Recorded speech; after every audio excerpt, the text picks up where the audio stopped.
जय जिनेंद्र, कैसे हैं आप सब। आरजे खुश में आप सभी का स्वागत है।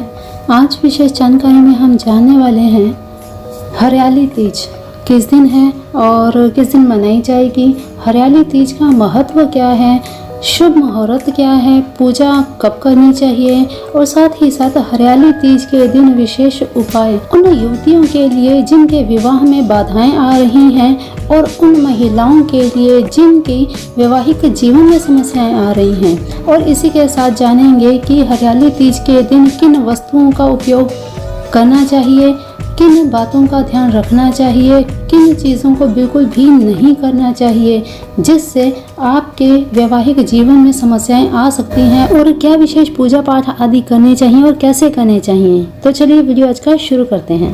देखिए, जब भी तीज का त्यौहार आता है, कृष्ण पक्ष की तीज हो जिसे कजरी तीज भी कहते हैं, और अब ये हरियाली तीज है, तो हरियाली से पिछली वीडियो अगर आपने सुनी होगी, देखी होगी, तो ज़रूर आपको पता लग गया होगा कि माँ पार्वती को हरियाली बहुत ही पसंद है, जिनकी वजह से हरियाली के इस विशेष त्यौहार को माँ भगवती से ही जोड़कर माना जाता है और माँ पार्वती की ही पूजा की जाती है। उन्हीं को जैसे मंगला गौरी माँ पार्वती का पूजन करके महिलाएं अपने सुख सौभाग्य की प्राप्ति के लिए कामना करती हैं, तो विशेष हरियाली तीज के दिन भी माँ पार्वती का पूजन ही किया जाता है। पति की लंबी उम्र के लिए विवाहित स्त्रियां इस दिन निर्जला व्रत रखती हैं। पूरा दिन बिना पानी पिए व्रत रख के पति की लंबी उम्र की मंगल कामना करती हैं, अखंड सौभाग्य और घर की सुख शांति की कामना करती हैं। कहते हैं हरियाली तीज का व्रत करवा चौथ से भी अधिक कठिन माना जाता है। हरियाली तीज पर सिंजारे का बहुत ही विशेष महत्व है। तीज के एक दिन पहले, जैसा कि पहले बताया, महिलाओं के मायके से सिंजारा आता है और सिंजारे में जो भी सामग्री आती है उसी सामग्री से महिलाएं तैयार होती हैं, फिर व्रत धारण करती हैं, व्रत करती हैं, पूजा पाठ करती हैं, एक दिन पहले मेहंदी लगाती हैं। ये त्योहार बिल्कुल करवा चौथ के जैसा ही है, केवल फर्क इतना है करवा चौथ में रात को चंद्रमा को अर्घ दे के व्रत खोल लिया जाता है, लेकिन हरियाली तीज के दिन व्रत नहीं खोला जाता, अगले दिन व्रत खोला जाता है। पूरे दिन पानी नहीं पिया जाता, ये इस व्रत की विशेषता है। इस व्रत में भी महिलाएं थाली में सुहागी, जिसमें सुहाग की सामग्री होती है, सूट होता है, साड़ी, जो भी परंपराओं के हिसाब से होती हैं, सुहाग की सारी सामग्री उसमें डाली जाती है और वही कथा सुनने के बाद सास के पांव छूकर उन्हें दिया जाता है। अगर सास ना हो तो जेठानी को या फिर किसी सुहागिन ब्राह्मणी को देना शुभ माना जाता है।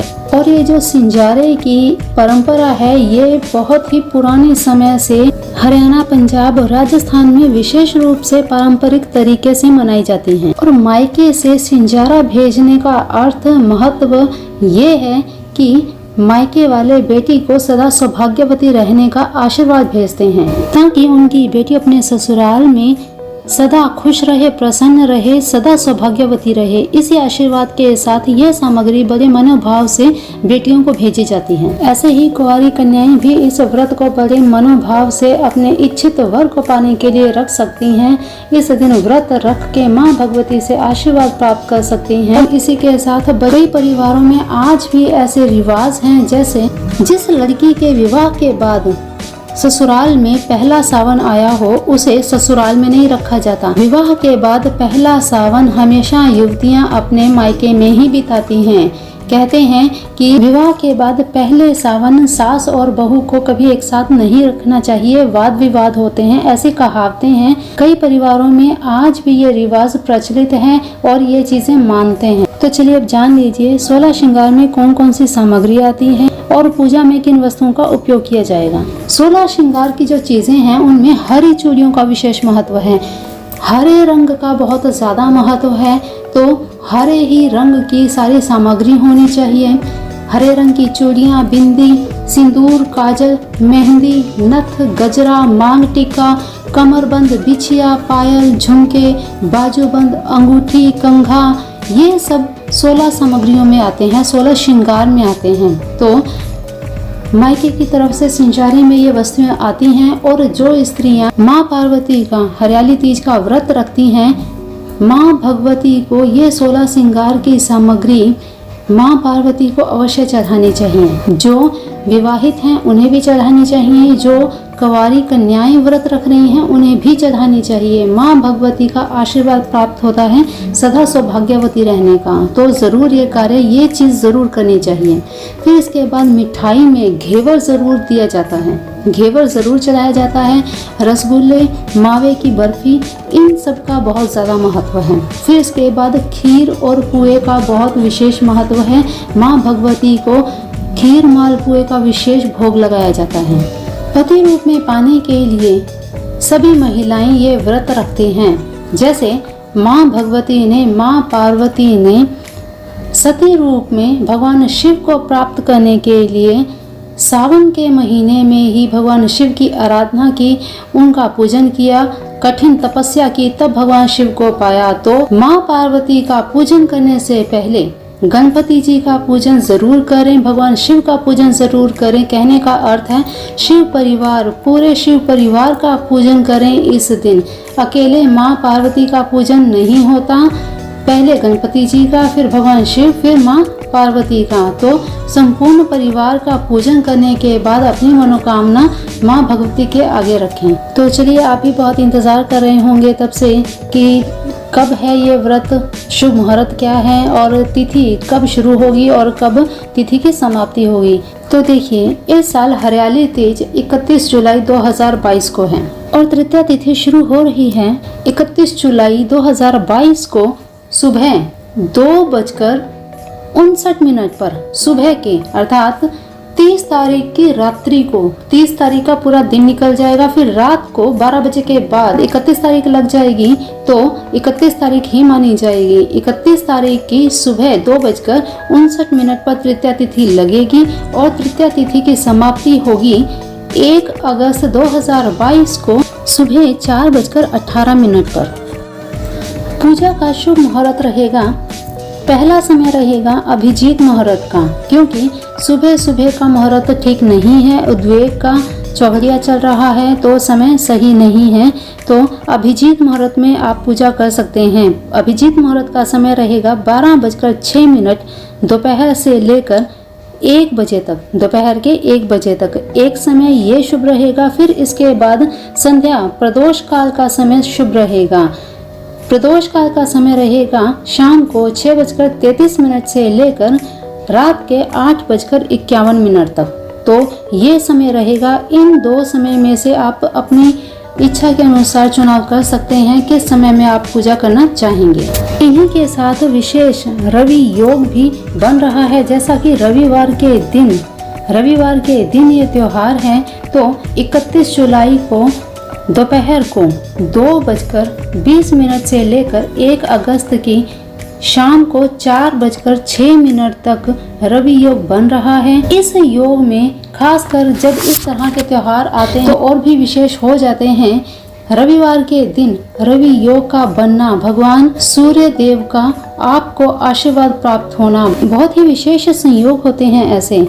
तो इस दिन आप हरियाली तीज का व्रत तो रखेंगे ही, साथ ही सूर्य भगवान की भी आराधना कीजिए, सूर्य देव का आपको आशीर्वाद प्राप्त होगा। तो जरूर ये कार्य भी आप कीजिए। रवि योग का ये जो समय है इसका भी आप भरपूर लाभ लीजिए। तो पूजा विधि कैसे करनी चाहिए, किस प्रकार से आसान तरीके से आप पूजा कर सकती हैं। देखिए, हरियाली तीज के दिन सभी महिलाएं जो भी ये व्रत रखना चाहती हैं सुबह उठें, स्नान आदि करें, मायके से सिंजारे में प्राप्त हुई सारी सामग्री का उपयोग करते हुए तैयार हों, व्रत का संकल्प लें। व्रत का संकल्प लेने के बाद अपने घर के मंदिर में साफ सफाई आदि करके गणपति जी महाराज, भगवान भोलेनाथ, माँ पार्वती का पंचोपचार विधि से पूजन करें। पूजन करने में जो भी आपको सामग्री बताई गई है, जो भोग बताए गए हैं, उनका आप भोग लगाएं, पूजा आदि करें। हरियाली तीज की कथा करें, आरती करें।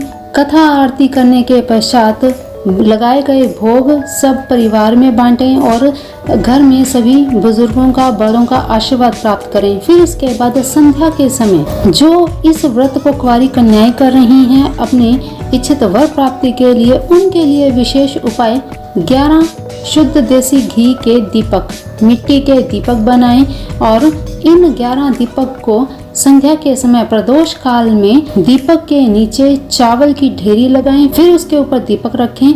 इस प्रकार से दीपक तैयार करके बेलपत्र के नीचे जलाएं और माँ पार्वती से प्रार्थना करें कि हे माँ पार्वती, जिस प्रकार से आपने भगवान शिव को कठिन तपस्या से पाया, वैसे ही हमें भी इच्छित वर की प्राप्ति का आशीर्वाद दें। तो इस प्रकार से मनोवांछित इच्छा माँ भगवती के सामने रखते हुए नतमस्तक हो बेलपत्र को बिना छुए दूर से आशीर्वाद प्राप्त करें।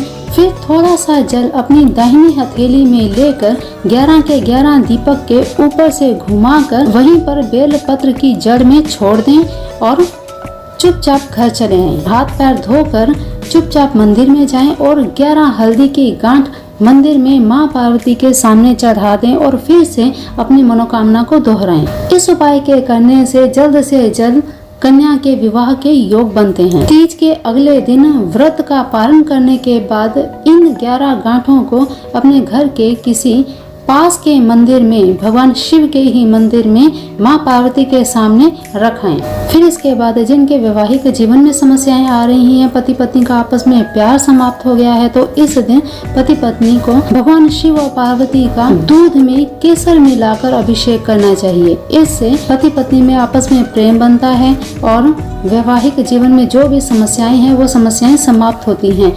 अभिषेक के बाद लाल फूल जरूर अर्पित करें। एक अन्य छोटा सा टोटका लेकिन बहुत ही कारगर है ये उपाय। जिनके वैवाहिक जीवन में समस्याएं आ रही हैं, जिनके विवाह में बाधाएं आ रही हैं, दोनों ही स्थितियों में ये उपाय बहुत ही चमत्कारी रूप से काम करता है।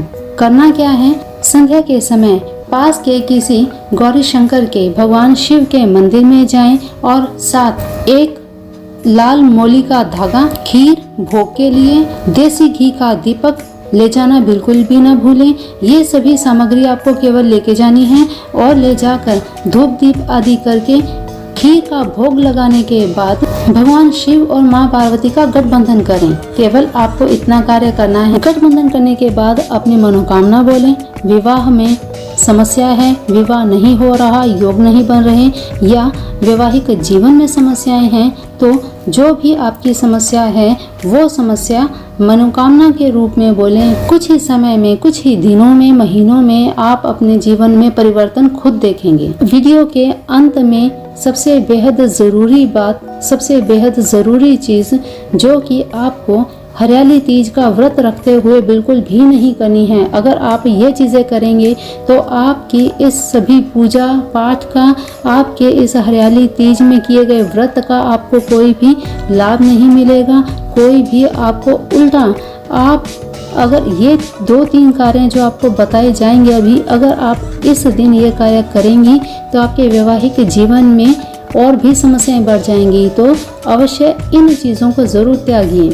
क्या है सबसे पहली चीज़, अपने पति से छल कपट तो भूलकर भी नहीं करें, झूठ बिल्कुल भी ना बोलें, लड़ाई झगड़े का तो आप सोचिए ही मत।